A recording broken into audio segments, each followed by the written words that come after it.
And Proverbs, as I've said a number of occasions, but it just continues to kind of ring true to me in my own life, which is why I continue to repeat it to all of you, is Proverbs is one of those great books of just incredibly practical living in terms of our relationship with God. You know, sometimes we may ask those questions of, well, what does God want from me? You know, what does God expect from me? And the great thing about Proverbs is in very practical, very down-to-earth, very easy to understand ways, we see various people describing ways in which we live life with God. And oftentimes we see in the Bible this contrast between someone who is wise and someone who is a fool. And as we begin to understand more and more what the Bible teaches, we realize that that explanation is not based upon one's intellectual ability or not, but rather one's desire to live all of life with God. And so for our entire series, we continue to go back to the book of Proverbs, with Proverbs 3:6 being kind of our foundational verse that says, in all your ways, so in everything that you do, whether big or small, noticed or unnoticed, acknowledge God. Seems relatively straightforward that what God desires is for us to live every day with Him. And so we've been kind of working our way through this in terms of, well, how do we deal with issues like anger or issues of pride or issues of self-control? What does God have to say about that? Or what about the decisions and choices that we make, or the relationships that we have with our family, or the way in which we spend our day in terms of the work that we do? You know, how do we bring God in on the conversation? And so this morning, we're going to continue down that path and look at one particular area in life that I believe in many ways is probably the greatest competitor for our devotion for God. And I say that because of two things that really begin to happen. One is we see the amount of time that the Bible speaks into this one particular issue. The other is because of our immediate reaction when we often hear this word spoken of in church. Money. How do we deal with the issues of money in terms of our relationship with God? Now, if you are like me, the minute that I begin to hear this, suddenly the hairs start to stand up, suddenly I get a little bit defensive, and it's okay, you know, for us to talk about our relationship with God in terms of other people, and in terms of struggles, and in terms of choices, and in terms of areas of anger or everything else, but Joel, don't talk about my stuff. We don't want to go there. And for me, it begins to become an indicator that there must be something deeper going on. The second reason is because if you read through the Bible, you read through the book of Proverbs, you see an incredible amount of words are given to this topic. Jesus in the Gospel of Luke, let's just look at the Gospel of Luke in and of itself, he talks primarily about the kingdom of God. That's the most often spoken about thing that Jesus speaks about. You'll often hear Jesus say, you know, the kingdom of God is like. The kingdom of God is like. And what Jesus is doing is saying, listen, if you want to live within my kingdom, this is what it's going to look like. This is what you can expect. The second most talked about thing by Jesus in the Gospel of Luke, not faith, not prayer, money. Jesus talks an awful lot about this issue. As we see it in Matthew in and of itself, he says, where your treasure is, there your heart will be also.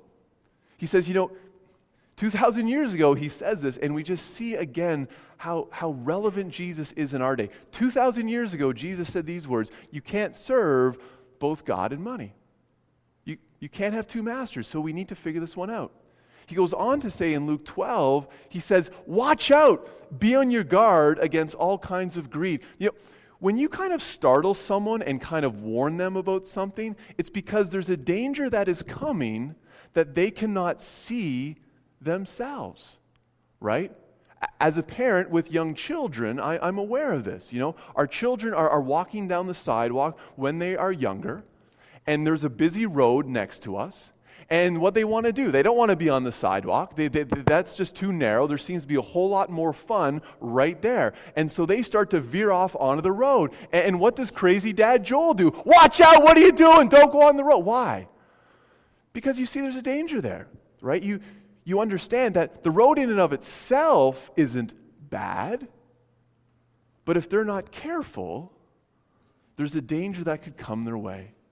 And so you warn them about them. You make it aware for them so that then as they grow up and they become more and more mature, they understand, yeah, there are dangers.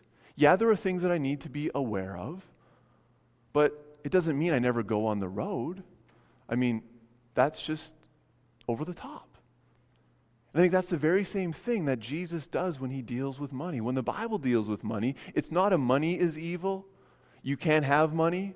You can't have stuff. No, Jesus is just saying, listen, be careful, watch out, because there are a lot of things that can trip you up in life and in your relationship with me that deal with the issue surrounding money. And that's why when we see in Proverbs 4:23, we read these words. It says, above all else, guard your heart, for it is the wellspring of life. I began to think of that verse.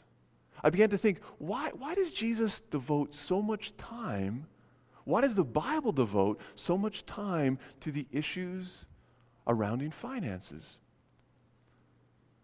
Because there is a danger that our devotion will go towards money and pull ourselves away from God. And as I began to think, well, what does this start to look like? I began to think, well, wait a second. What do I find my significance in life? Is it money or is it God? Where's my significance found? In the stuff that I have or in Jesus that I know? Where do I place my security? Is it in how much I have saved up? Or is it in the fact that God is walking with me in the midst of life? What is it that allows me to make decisions in my life? What is it that I obey? The lures of the world in terms of what I need to do and how I need to spend? Or is it the teachings of Jesus? And as I begin to look at those three significant areas of my life, of significance, security, and obedience, I begin to see why Jesus took this so seriously. Because it's important for us to understand, Jesus doesn't want our stuff. Because Jesus doesn't need our stuff. He wants our heart. And the greatest competitor to our heart is so often the things of this world. Because money has power. Money has incredible power to do both good and harm. You see, money in our own life, in my life, I know can distract me. Money can be a great distractor away from the important things in life. It can distract me from focusing upon Jesus. It can distract me from focusing upon others because I just become so consumed with it. There's a danger that it magnifies my own self-absorption. Right? Whether I am consuming or hoarding, whatever I'm doing, is it just all about myself? You see, one of the best definitions I heard by a guy named Andy Stanley is he says greed is the assumption that everything that comes our way is for our own consumption. That everything that we have, that everything that we receive in life must be for our own use. You see, it's interesting that at the very beginning of the Bible, God, when he creates this world and when he creates man and woman, he places them in the Garden of Eden. This incredible place that is often depicted as the place that we want to be. It was an amazing place. God wanted them to enjoy it, but to realize that they were stewards, that they were to manage the good things that God had given to them, not simply for their benefit, but for the benefit of others. And then the final thing that I see in the danger of money is that it is a power to corrupt. Now, I'm not talking about go and like rob a bank or steal a purse off someone else. I mean, I'm not going to use those extremes. But in daily decisions, there's always this pulling to say, well, just bend a little bit this way. I'll give two examples from my own life. We all love March, right? Because March is income tax time. We just love income tax. I'm sure we do. We love paying the government. I'm basing it upon that assumption. So I'm shocked when people leave their filing to the very end because this is just something we want to jump up and down and do. No, we think the government gets enough, and so what happens when we start to have those conversations around income tax of, well, do I really need to claim that? And does the government really need to know this? And we start to kind of just round the corners a little bit. Why do we do that? Because of the power of money. Or if you're someone like me who can't fix things in their house, I know this disqualifies a lot of you, but if you're someone like me who has not been gifted with the ability to fix things, you call in other people to come and fix stuff for you, right? And they come in and you hear the conversation of, well, how much is this job going to cost? Well, if you pay me cash, it's this. Oh, and if I don't pay you cash, how much? We had that very conversation at our men's group on Tuesday night about just the reality of how do we see this lived out day by day in the midst of life. And so that's why I think it has to be addressed. It can make us uncomfortable. It can make us come to a place of saying, well, why are we talking about this sort of stuff, But we need to deal with it. And so as you look at the book of Proverbs, look at the variety of other places, you read through the book of Proverbs and you see time and time again little bits, little sound bites of people who are looking back upon life and saying, this is the wisdom that I learned in terms of how do I deal with my finances and my relationship with God. And so how do we respond positively? I think the first step is by admitting this is an issue. Right? Just coming forward and saying, regardless of where we are, regardless of what we believe, that this could be an issue in our life. Once we get to that place, the second place is to begin to start to say, okay, what the Bible teaches to counter this issue is generosity. Is how do we become more generous in the way in which we live? One of the things I've learned about generosity is that it can't be legislated, right? You can't create a set of rules around generosity. It just doesn't work. Let me give you an example. A couple of weeks ago, this is a don't act like Joel parenting moment, okay? So this is just so you know. A couple weeks ago, my kids were playing, and my kids have a lot of cool stuff, and they were playing, and for whatever reason, they were not sharing with one another. And this was just one of those afternoons where after repeated urging to say, come on, just share your things, just share your stuff. You have a lot of cool stuff. Why can't your brother use that? You're not even using it. Why can't your sister use it? You know how that conversation goes, right? It starts off with urging and encouraging, and then finally, just in one of those moments as a dad, I just finally kind of just lose it and say, that's it, fine. If you guys don't want to share your stuff with each other, I'm not going to share my stuff with you. How you like that? Please don't be like me in that regard. I know you're better than that. It just kind of came out. You should have seen the reaction of my kids. They're like eyes wide open. They're like, Dad is losing his mind again. Probably true. You know what the next thing they did? They said, okay, do you want to use my things? Do you want to use my stuff? They started sharing. They started being real generous. Do you think that gave me any warm fuzzies on the inside? No, not really. You see, when you have to force, when you have to legislate, when you have to guilt someone to generosity, there's nothing great about that. You see, what makes me proud of my kids is when they take the good things that others have given to them and A, enjoy them, but 2, be willing to share them with others unsolicited. That's what makes you proud as a parent. As I began to think about that on a perspective in terms of my relationship with God, I see, wouldn't that be the same? How would that be any different? You see, so often the very next question that we always want to know is, okay, if we need to be generous, bottom line, how much? Because I hear in the Old Testament, before Jesus, there was this principle of a tithe. There was this principle of 10%, of give God 10%. And that was a great starting place. But we have to understand, the majority of the Old Testament is an example that you can't legislate a relationship. That is one of the key points that God is making through the Old Testament.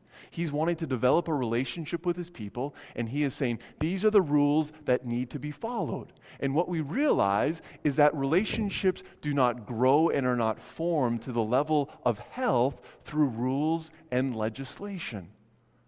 And we see that depicted in the very fact that when then Jesus arrives, he goes after the biggest rule followers of the day, the Pharisees, who tithed absolutely everything. They gave 10% of everything, even like the little mint leaves. You know when you're trying to make up like a recipe and you're trying to get the exact amount of mint into a thing and you're tearing it up? They tithed a 10% of their mint leaves. I mean, talk about going too far. And Jesus doesn't talk about a tithe. He says that's a good place, but surely there's something more. And so then others will say, wait a second, then do I have to give the 10%? If Jesus doesn't talk about it, then maybe I don't have to give the 10%. And I'm like, is that the argument we want to have? That God's greatest act of love and generosity is seen in Jesus? And so we're going to give less than before Jesus showed up? I heard one guy say, Tim Keller say, thank God that Jesus didn't tithe his blood. He didn't just give 10%. Jesus was all in. He says, I'm going to give you everything.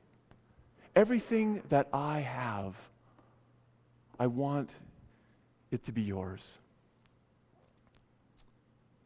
And so where do we land? I think one of the great principles we learn is in Proverbs 11:24. It's the principle of scattering. We read these words. It says, some people spend their money freely and still grow richer. Others are cautious, yet grow poorer.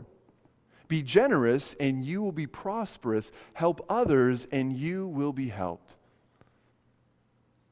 It's the idea of planting seeds of generosity, of being intentional, of looking for practical ways that we can give into the lives of others that will not only benefit them, but will help us grow as well. Now, a disclaimer here.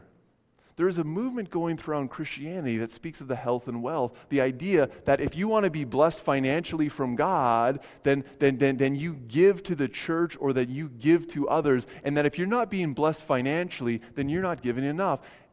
That is not what this verse is teaching. That is not what the Bible is teaching. That is not what I'm trying to convey to you here today. It's the idea that people who give freely are going to experience the blessings of God, likely not financially. But we're going to experience the blessings of God in different ways. And I love that other thing. Be generous, and you will be prosperous. You will see your life grow in so many incredible ways. It said others are cautious, yet they grow poorer. So it can't be finances. It must mean the condition of our heart. You see, when we become more generous, it not only has an incredible impact upon us, It begins to move us into the stream of finding our significance, our security, and our trust in God. But it also has an incredible impact on others, often when they don't even notice it. Rebecca and I realize that we are the beneficiaries of many people's generosity to us in life. Two weeks ago, if you were here, you noticed that we were not here. We were down in Ellicottville skiing, and I was reminded of that. We were there because of the generosity of another couple, that they have a place down in Ellicottville, and they said, you know what? The last couple of years, they have given us their place free of charge to enjoy. We wouldn't be able to do that if not for their generosity. And as I was skiing down the hill, two thoughts came to mind. First of all, Joel, don't break your neck. The second one was of a story that Jesus taught. And it's of a guy who comes to the king one day who has an incredible amount of debt, and he cannot repay the debt at all. And the king says, you know what? I am going to remove the debt from your life. And that man is just ecstatic and so grateful. So he immediately goes out to the street, and what does he do? He starts high-fiving people and giving thanks and buying people stuff? No, not at all. He sees a guy over there who owes him a couple of bucks and says, you owe me, pay up. And the guy says, I don't have the money on me. And he drags him off and throws him into prison. Well, guess what happens? The king hears words of this and pulls him up into his place and says, what is the deal with this? Seriously. I was so generous to you, you can't even play that out in your own life. And I began to realize, in my own life, am I generous with others? I don't have places in Muskokas or in Ellicottville that I can just give out to people, so I can't give you that kind of generosity because I don't have it. I'm sorry for both of us, I really am. But then I think, well, wait a second here. What about the things that I do have? How am I generous in the little things of life? Because that's what Jesus wants to see. How do we plant seeds of generosity to impact the lives of others? The second thing that I realize is that oftentimes it's in our generosity that it gives people a glimpse into the generosity of Jesus.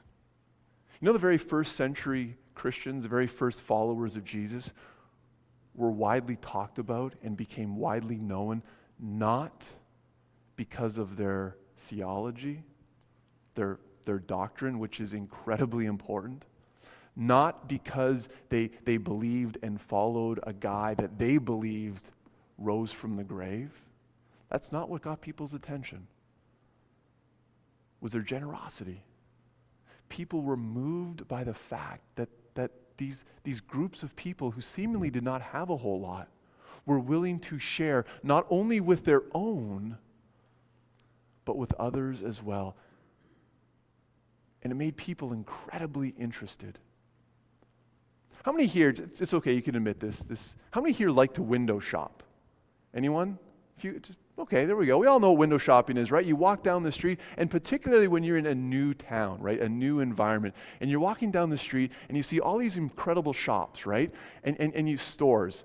And you see these stores, and the first thing you look at is what's in the window, right? Because a window gives you a glimpse as to the reality to what's in the store. And so windows are very important in storefronts. And so you see what's in the window and you say, yeah, I would like to see, I would like to learn a little bit more. And so you go into the store. Do you know people are window shopping for Jesus all the time?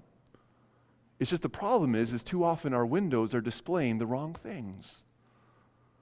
What do people need to see from us as followers of Jesus? First and foremost, I believe it's generosity. Generosity gets people in the front door to learn more and more about Jesus. It gets them in the front door because they start to realize, why are you so generous? Why are you acting and behaving in such a way?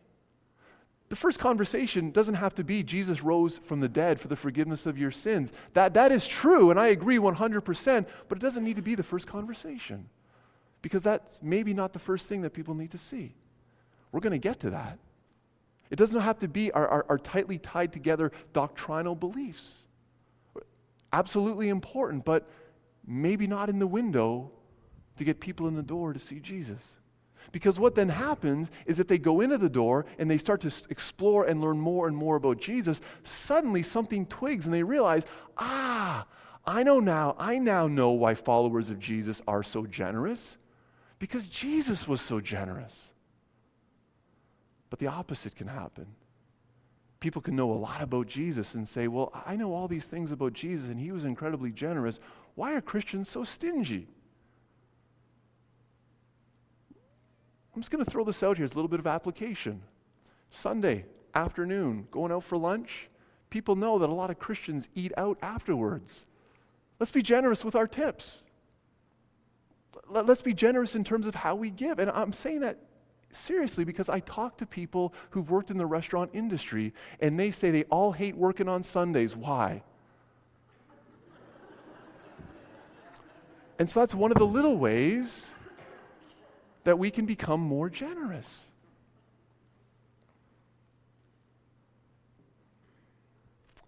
For me this past year, I'm not a big fan of New Year's resolutions. I just don't make them because I break them by about January 3rd. But I really felt God speaking into my life with the two words, be generous.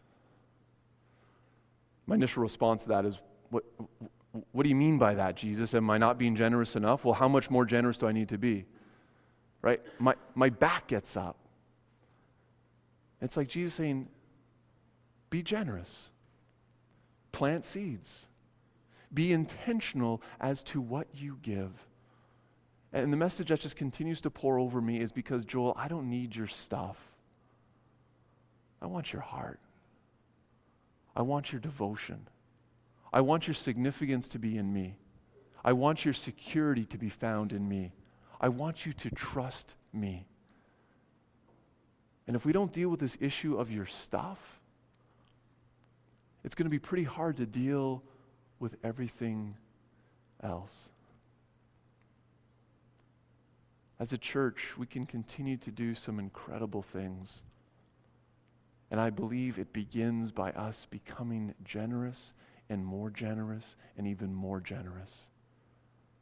It will not only have an impact on us, it will not only benefit others, but I believe it will allow people to enter in and to learn more and more and more about Jesus.